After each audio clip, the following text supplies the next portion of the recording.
Katie Pavlich, the news editor for townhall.com, and Juan Williams, co-host of The Five. Both are Fox News contributors. Juan, let me start with you. Your reaction to all of this.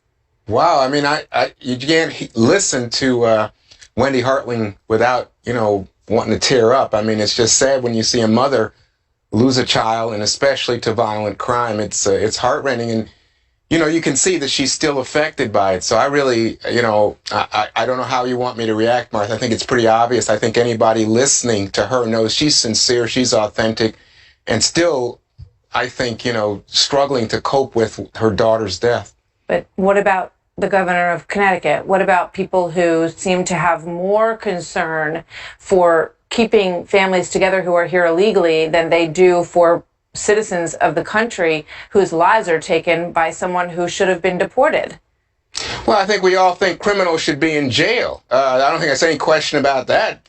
And so this man should have been apprehended, in his case, as an illegal immigrant. He should have been deported. I think so. We don't have any argument there. I think the larger argument is one in which you could have had on your show tonight an immigrant family living in fear at the moment because of the changes being put in place by the Trump administration with regard to who gets deported and whether or not you have what the president called today military precision in terms of people going after families who may be peaceably here. One, there was no military precision for removing this person. No, there was a failure. Let me get Katie in here. And we have to fix the problem, is what this is all about. Katie, your thoughts? Well, Governor Malloy's directive to tell local law enforcement not to cooperate with federal immigration authorities to keep and detain people like the man who murdered Casey leads to more problems and more American murders and deaths. We saw this with Kate Steinle, the man who killed her. He was deported, went to San Francisco, knew it was a sanctuary city. Local law enforcement didn't cooperate with ICE, and therefore he was able to stay, and Kate Steinle was killed as a result of this.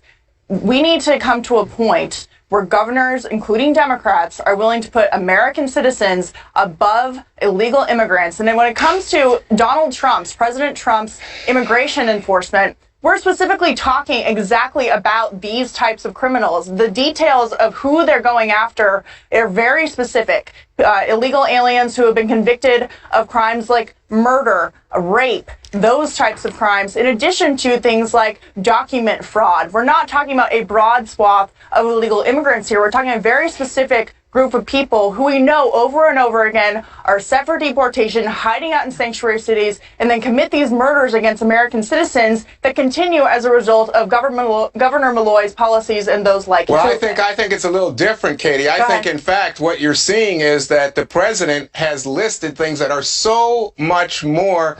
Like what? Well, for example, people who've been accused of crimes that have never been found guilty of any crime. People who may have committed a traffic violation.